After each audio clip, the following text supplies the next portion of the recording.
suis Jean-Marc Grémy, excusez-moi, je ne suis pas présenté, Jean-Marc Grémy, donc le vice-président de notre association, le Clusif. Lazzaro me citait en évoquant quelque chose auquel je suis attaché dans la sensibilisation, c'est à l'éveil. Effectivement, j'espère que ça a éveillé vos consciences à l'importance que revêtait la sensibilisation dans un programme de sécurité de manière plus générale. Donc voilà, j'ai fait la transition avec ces termes d'éveil de conscience, souvent nécessaires avant même de faire la sensibilisation, de préparer le terrain pour qu'il soit fertile et reçoive le message tel que vous voulez le faire passer avec les outils que vous avez présentés.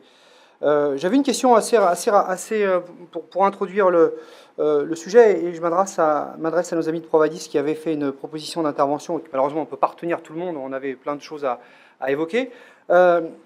Est-ce que vous pensez, peut-être que chacun de vous pourra répondre aussi, la CNAM et puis la SNCF, est-ce que vous pensez qu'on peut mesurer les effets de la sensibilisation dans les situations de crise ou dans les situations ou même dans le mesurage de la réduction des incidents de sécurité dans une entreprise? Parce que finalement, est-ce que ce n'est pas le but qu'on recherche? C'est que les gens soient préparés à toute éventualité, et puis éventuellement que ces éventualités n'arrivent pas parce qu'ils évitent, comme vous l'évoquiez, je ne sais plus qui parlait du clic malheureux suite aux attaques de spam qu'on a eues ces derniers jours sur les entreprises françaises. Donc effectivement, la sensibilisation pour prévenir les risques est indispensable. Toutefois, donc on est face à une augmentation de près de 50% des nombres de cyberattaques par rapport à 2013, 48 millions l'année dernière. Un coût très élevé pour les entreprises, une moyenne de 2,7 millions pour les entreprises. Donc oui, la sensibilisation est indispensable, mais il faut ainsi sensibiliser pour préparer les utilisateurs et les acteurs à gérer les crises. Donc la sensibilisation est utile pour réduire effectivement le nombre d'attaques, mais toutefois celles-ci sont inévitables. Et ça, on peut le mesurer? On arriverait à mesurer aujourd'hui, monsieur le SNCF parlait d'indicateurs, ces fameux indicateurs, est-ce qu'on arriverait à mesurer la réduction de... La sensibilisation, je pense que c'est un... pour faire une analogie avec le médical, je me rappelle quand j'étais gosse, une fois par an, on était tous en ligne et puis on nous mettait un timbre. Et puis, je ne sais plus, 3 jours après, on regardait si sous le timbre, on avait une grosse plaque rouge qui grattait, ou si... En fait, on provoque une crise, et face à la crise, on voit si on est sensible ou pas. Sans cette crise, sans le timbre, je crois que c'était pour le BCG, je crois, une chose comme ça, sans cette crise, mini-crise, on ne peut pas mesurer son pouvoir de réaction. Alors aujourd'hui, on a eu une mesure des mauvais clics parce qu'on a eu une attaque, mais sinon, tout est pour le mieux dans le meilleur des mondes. Si vous allez jusqu'à créer la crise pour vérifier que le programme de sensibilisation a bien fonctionné? Why not? L'ensemble, pas l'entreprise, mais certaines parties de l'entreprise en situation? Why not? Il y a même des gens qui en ont fait leur métier que de produire de faux phishing pour effectivement sensibiliser et également mesurer, puisque finalement c'est une crise, c'est ressenti comme une crise. Ce qui est aussi par rapport notamment à ce qu'on évoquait, le dernier cas de phishing qui a eu lieu, il y a la sensibilisation. Alors sensibiliser le moins de clics, ce genre de choses, c'est pas le mesurer, c'est pas forcément évident, mais il y a une mesure qui reste effectivement toute subjective, c'est au moins voir que la sensibilisation à la gestion de l'incident, ça fonctionne. Parce que quand les utilisateurs au bout vous remontent effectivement, ben oui, j'ai fait une bêtise. Là, ça veut dire qu'effectivement votre message de sensibilisation sur au moins l'incident, dire il y a un incident, ça peut arriver, on est tous humains. Mais au moins, l'incident, il est connu, il est remonté. Et donc, il peut être traité. Donc, c'est aussi une phase de sensibilisation que de gérer l'incident et de dire je ne fais pas ma bêtise et je la mets sous le tapis, entre guillemets. Donc, vous pensez, mademoiselle, que dans la gestion de crise, la sensibilisation, on pourrait noter, pour rebondir sur ce que vous disiez à la SNCF, on peut noter que dans la situation de crise, les gens bien sensibilisés, qui ont bien compris le message, réagissent selon les procédures et ont plutôt tendance à aller vers la résolution de la crise dans un temps donné, plutôt que de faire en sorte que les choses malheureusement empirent parce que la sensibilisation n'a pas été bien perçue. Vous pensez qu'on arrive à le mesurer, ça, de votre retour d'expérience? On arrive à mesurer le fait que, effectivement, si on les prépare spécifiquement en fait, de gérer la crise, oui, ils vont être mieux à même de la gérer, d'y faire face. Je prends un exemple, si on leur dit en amont, on les sensibilise sur le fait que pour les médias, il faut avoir un message spécifique, il y a des gens qui doivent parler en priorité et non tout le monde, et bien après, au jour de la crise, effectivement, ils seront prêts à donner par exemple le numéro de la personne et du coup à faire mieux face à cet événement. Et c'est là la sensibilisation, on mesure réellement l'efficacité, oui, dans l'action, la conduite à tenir. Après, qu'auront les gens... Là, on est plus dans la problématique de la procédure de communication en cas de crise que dans la sensibilisation des personnes. D'ailleurs, non, c'est la sensibiliser les personnes à la manière dont ils doivent réagir en temps de crise. D'accord. Les équipes de communication sont, elles, prêtes et sensibilisées à la façon dont elles doivent communiquer pendant les phases de crise. Ou même les utilisateurs lambda savent à qui ils doivent se référer ou, voilà, au moment de la crise. Vous évoquez un terme qui me plaît bien, là, vous parlez d'utilisateur en fait. Je n'ai pas entendu parler pendant les présentations du maillon faible de la sécurité qui est l'utilisateur. Tout tourne autour de ça.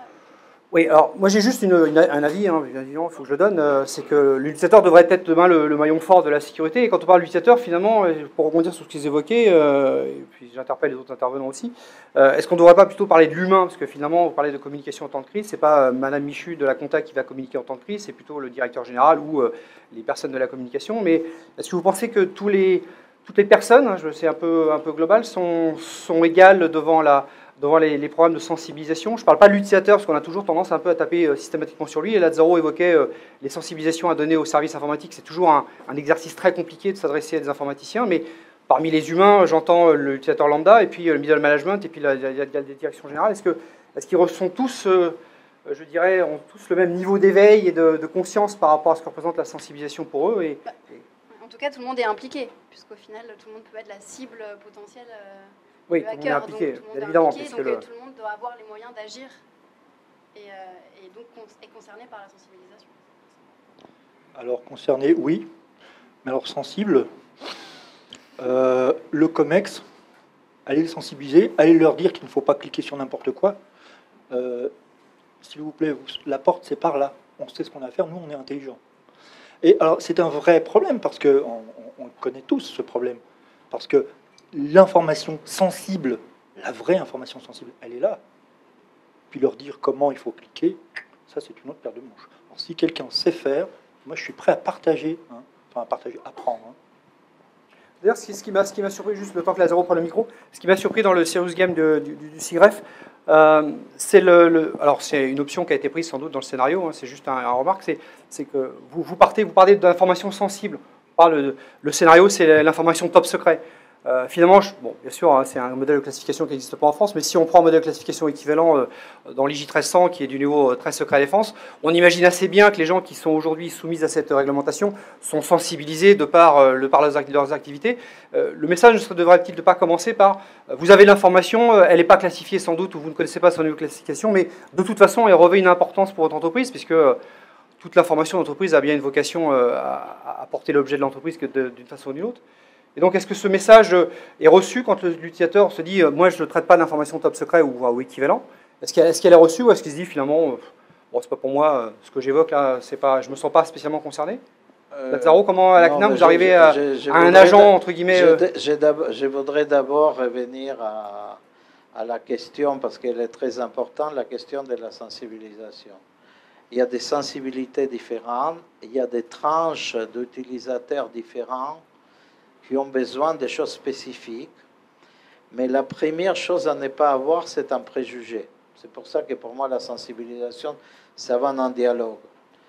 J'avais envoyé à un moment, c'était l'époque de BlackBerry, j'avais envoyé un directeur la note de l'ANSSI sur les BlackBerry, les RIAM et tout ça. Rien reçu. Il m'a trouvé dans un ascenseur, il m'a dit, mais vous croyez que moi je vais envoyer mon information sensible par mon BlackBerry? Vous croyez que j'ai besoin de vous pour me la prendre? Je veux dire, c'est que je me rends compte. Alors, on avait une bonne table ronde FIC avec la CNIL par rapport à la question des jeunes de Facebook et tout ça. À la CNAM, on fait la classification d'informations comme dans beaucoup d'endroits. On sait que toute classification d'informations est imparfaite. Mais surtout, quand on rentre dans l'information personnelle, Et je crois que l'information traitée par les dirigeants est un peu dans le même cadre que celle que traitent les jeunes sur Facebook. Il est faux de dire que les jeunes sur Facebook ne protègent pas l'information. Ils ont une classification différente à la nôtre sur ce qui est sensible et ce qui n'est pas sensible. Bien sûr, on trouvera toujours celui qui, par bêtise, n'a mis trop, etc., etc. Mais on trouve une quantité énorme d'accusations vers les jeunes sur la responsabilité, les ça, l'autre, etc. Non. Simplement, ils ont une classification différente. Ce que nous, on considère comme ultra-sensible, ils les considèrent peut-être d'une manière différente. Et même question pour les dirigeants. Notre problème, c'est qu'on va voir les gens pour les dire ce qu'ils ont comme information sensible. Je crois qu'un RSSI doit être modeste, écouter les gens et laisser les gens dire ce qu'ils ont de sensible. Et peut-être que quand on aura cette attitude avec les dirigeants, je ne dis pas que tout va être résolu, mais on pourra communiquer mieux. Le problème qu'on a, c'est qu'on n'est pas tous les jours assis en train de dialoguer avec les dirigeants, et ça, c'est difficile à changer. Comment est-ce que vous avez justifié le budget pour le Serious Game, par exemple? Comment vous avez mis en avant le déblocage du budget pour la formation? Et puis surtout, à la fin, il y a forcément un retour sur investissement, et c'est la méthode d'évaluation, justement, de tout ça. Alors, je vais tout de suite traiter la question du ROI. Ça n'existe pas, un ROI là-dessus. Je ne sais pas, à moins que quelqu'un connaisse la méthode, mais là aussi, je suis prêt à entendre. Alors, après, débloquer le budget pour cette participation, c'était on ne peut plus facile, compte tenu du fait qu'on était 40 entreprises à se partager le financement. Et donc, du coup, c'était facile, quoi. Ça, c'est pas compliqué. Après, le financement, je dirais, les meilleures sensibilisations, c'est pas une question d'argent qu'une question de bonne idée. Me revient en tête le dessin animé Dumb Ways to Die. C'est une excellente idée. Et vraisemblablement, ça a dû coûter, je sais pas, 10 000 euros à tout casser. Enfin, je sais pas, en Nouvelle-Zélande, pas en euros. Mais voilà, donc très peu cher. Et cette sensibilisation est virale. En fait, c'est une bonne idée qui sensibilise bien. C'est pas l'argent. Il n'y a pas besoin d'énormément de moyens pour...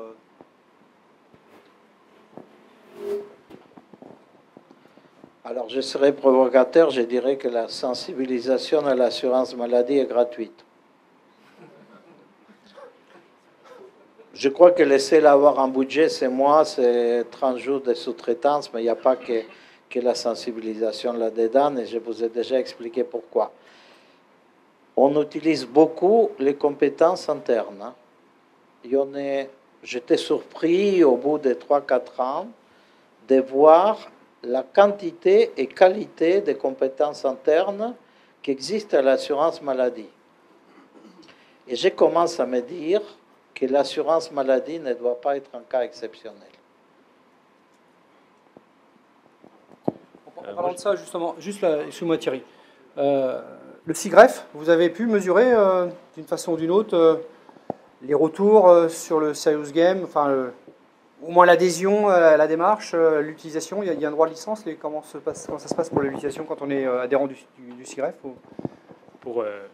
Pour entreprises telles que TDF qui ne disposent pas d'un budget de sensibilisation très très élevé, le financement participatif mis en place par le SIGREF a été une vraie aubaine. Il faut le dire, jamais TDF seul n'aurait pu mettre en place un outil de sensibilisation de ce niveau, en termes de modernité et de qualité. Seul, c'était absolument impossible. En termes de retour sur investissement, on est dans l'évitement de risque. Le risque, il ne s'est pas encore produit. Donc, il est très, très difficile, évidemment, de calculer un retour sur investissement. La seule chose qu'on peut dire, et de manière sincère, c'est qu'il y en a un, mais qu'il n'est pas déterminable. Et les autres adhérents du SIGREF ont à peu près la même... je sais pas, ont même la même... ouais, c'est assez unanime. qu'on a beaucoup parlé des parties prenantes internes en termes de sensibilisation, mais peu des parties prenantes externes. Or, parfois, il y a des parties prenantes externes qui utilisent le système d'information, donc qui participent aussi à la Sécu. Est-ce que vous avez quelque chose à dire là-dessus? Effectivement, j'ai un peu abordé ce sujet-là tout à l'heure. Dans une autre vie professionnelle, je me suis occupé de sécurité routière. Et quand je fais un parallèle entre les deux, on en est au sein de l'entreprise aujourd'hui comme nous en étions à parler de sécurité sur le circuit des 24 heures du Mans. C'est-à-dire un circuit fermé dans lequel les règles de sécurité étaient assez bien décrites, et pourtant il y a eu des accidents. Mais néanmoins, c'est là que la sécurité routière a bénéficié des plus grandes innovations. Les freins, les essuie-glaces, enfin tout ce qu'il y a aujourd'hui sur nos véhicules proviennent des expérimentations qui ont été faites sur les circuits automobiles. Avec le numérique, mais déjà depuis un certain temps, mais encore plus avec le numérique, on est aujourd'hui passé sur un autre style de terrain de jeu qui est le réseau routier national. Et avec des acteurs qui ne sont plus des pilotes professionnels, mais qui sont effectivement de ce que vous avez appelé Monsieur Tout-le-Monde. Et donc se pose effectivement, et c'est déjà posé dans ce domaine très spécifique, qui est à peu près l'équivalent de ce que nous connaissons aujourd'hui. On démarre par l'entreprise, on passe ensuite dans le grand public. Eh bien, effectivement, il faut sans doute, je dirais, rechercher du côté d'autres formes de ce type de démocratisation d'usage. Un usage d'abord réservé aux professionnels et aux pilotes, et ensuite un usage acquis pour tout le monde. Qu'est-ce qui a été mis en place? Et on s'aperçoit, pour faire rapide, que la question de la sensibilisation de la formation est venue immédiatement, mais que ce n'est pas la seule. Je pense que d'autres acteurs sont concernés. On sait aujourd'hui dire en quoi l'amélioration du réseau routier a permis aussi l'amélioration de la sécurité. On sait dire aujourd'hui comment l'amélioration des automobiles, les freins à disque, tout ce qui a été aujourd'hui sur nos véhicules, a aussi contribué. Et c'est pour ça que le débat qui est aujourd'hui, et c'est normal, Clusif, SIGREF et nous-mêmes, on est dans le monde de l'entreprise, mais on ne peut plus, avec la transformation numérique, faire fi de la manière dont on va exploiter, dont on va naviguer sur nos sites, et donc les risques qui sont liés à cette navigation de Monsieur Tout-le-Monde sur un circuit automobile fait pour autre chose. Et donc ça, c'est un sujet auquel on peut s'attaquer, et c'est pour ça que nous militons, c'est notre prochaine campagne, pour faire en sorte que 2016 soit reconnue année de la cybersécurité. C'est une des pistes qui va nous permettre de mobiliser effectivement non seulement les entreprises, mais elles sont déjà dessus, les RSSI, les DSI, les dirigeants, mais aussi sensibiliser les pouvoirs publics. Et il y a bien une délégation à la sécurité routière. Je pense qu'il faudra envisager qu'on mette en place quelque chose qui ressemble à une coordination des moyens sur les questions de la sûreté numérique. Enfin, voilà un point de vue, je dirais, qui tire son expérience d'un autre monde, mais qui est assez apparenté à ce que nous vivons aujourd'hui. Je suis bien sûr d'accord avec tout ce qu'a dit Jean-François, et c'est quand même important. On est partisan effectivement d'avoir une année dédiée à ça. Comme nous, on fait une semaine dédiée à ça. C'est des choses qui... Marquer une date, c'est quand même quelque chose qui est très important et qui sensibilise. Et pour revenir à la question de Thierry, moi personnellement, mais c'est une opinion très personnelle, je ne fais pas la même sensibilisation. Les externes ne sont pas présents. Les sous-traitants, les partenaires intervenants, même les autres régimes, là c'est plus discutable, ne sont pas présents dans mes sensibilisations parce que c'est des sensibilisations. Les clients, là c'est plutôt, là je reste dans la... Mes clients c'est quand même 80 millions, donc on commence modeste. Mais par rapport à partenaires et tout ça, pourquoi ne pas les inclure? C'est un débat qu'on a eu. Et on fait de la sensibilisation. Dans une sensibilisation, on s'appuie sur des sensibilités. Nous avons un énorme avantage. Je veux dire, si vous écoutez mes sensibilisations, parce que je vous ai montré un peu de l'écrit, mais pas beaucoup de l'oral, je passe mon temps à parler de Madame Michou, qui a besoin de recevoir son indemnité journalière pour pouvoir manger.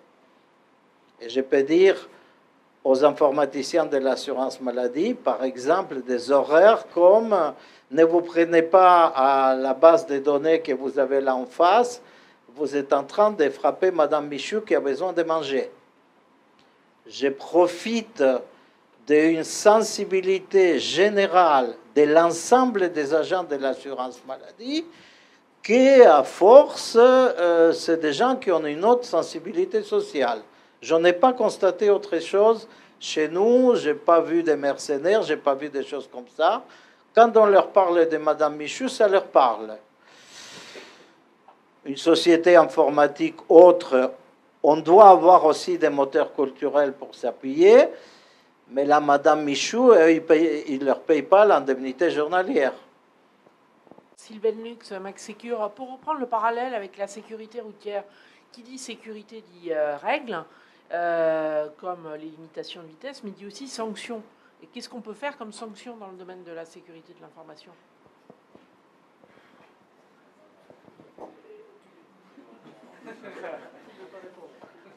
Un grand silence frisé traverse la salle. Attendez, justement, la sensibilisation de la seule chose que j'ai dit qu'il ne faut pas parler, c'est les sanctions. On en parle dans plein d'autres endroits. Bien sûr qu'on les mentionne. Mais n'oublions pas que beaucoup de choses, des transgressions à la sécurité du système d'information sont déjà punies par les codes pénals. D'autres sont des transgressions au règlement intérieur de l'entreprise. Et dans beaucoup de cas, dans le règlement intérieur de l'entreprise, on a ajouté une charte informatique. C'est le cas, par exemple, de tous les CEPAM chez nous. On ne peut pas les faire à la CNAM parce qu'on est en EHPAD et pas une entité privée. Mais on a le même type de sanctions. Donc, je veux dire, les sanctions, c'est quelque chose qu'on répète assez souvent. La sensibilisation essaye d'utiliser d'autres moteurs que la simple sanction.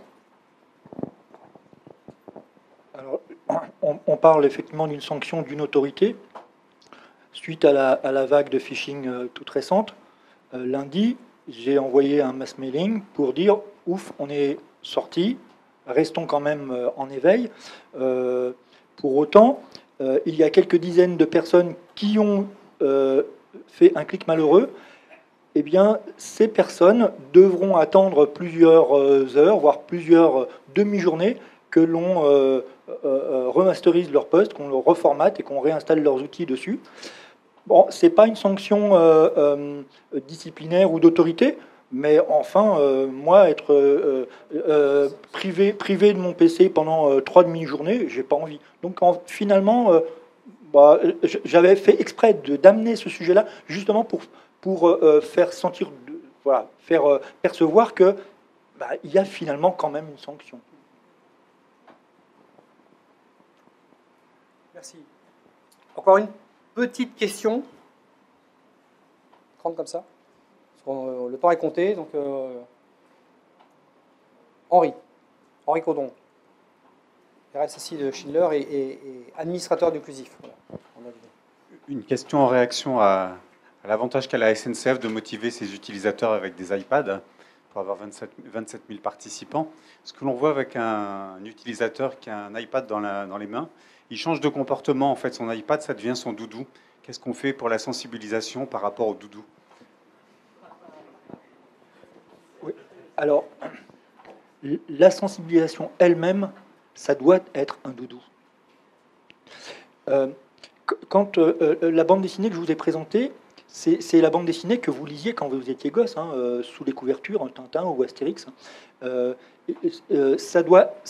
Alors dans le mot sensibilisation, j'ai pas encore trouvé le discours précis pour dire ça, mais dans le mot sensibilisation, on sent bien que ça va au fond de moi pour que ça existe vraiment. C'est au fond de moi, c'est près de mes organes, de mon cœur, etc. Et là, alors franchement, tout à fait, le mot est tout à fait bien trouvé. Doudou, il faut que la sensibilisation, il faut que ce comportement soit un comportement un comportement refuge où je me réfugie dans ma propre sécurité et donc dans la sensibilisation, dans ce que m'a apporté la sensibilisation. Alors effectivement, je pense que je réutiliserai ce mot-là en disant qu'il faut que la sensibilisation soit un doudou. Et du coup, que la marque Attitude 3D, ce soit mon nounours auquel je raconte mes malheurs de la journée, et puis même s'il ne me répond pas, au moins, j'aurais eu un réconfort. Merci.